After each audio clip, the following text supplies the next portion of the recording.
নারায়ণগঞ্জের ২৫০০-এর মেঘনা নদী পরিবেষ্টিত চরাঞ্চল কালাপাহাড়িয়া ইউনিয়নের খালিয়ারচর, মধ্যারচর সহ বিভিন্ন এলাকায় অভিযান পরিচালনা করছে যৌথ বাহিনী।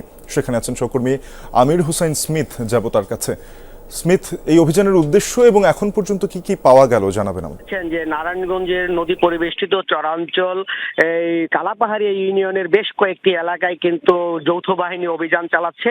এটি একটি সন্ত্রাস প্রবণ এলাকা, বিভিন্ন সময় মারামারি দাঙ্গা হাঙ্গামা থাকে।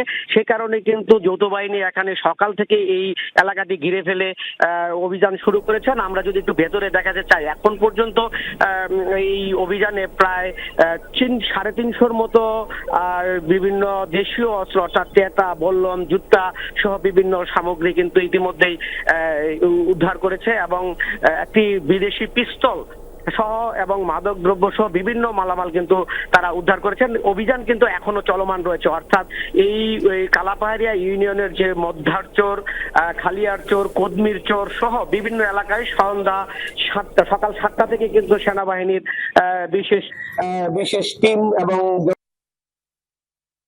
প্রচুর পরিমাণে দেশীয় অস্ত্র, রামদা, চাপাতি, ছুরি সহ এবং বিভিন্ন মালামাল কিন্তু তারা জব্দ করে। এবং বিভিন্ন সময় কিন্তু এখানে রক্তক্ষয়ী সংঘর্ষে অনেকে মারা গিয়েছেন এবং অনেকে এখানে আক্রমণের শিকার হয়েছেন। এমন অনেক ঘটনা আছে। বিপুল পরিমাণ টাকাও এখানে উদ্ধার করা হয়েছে।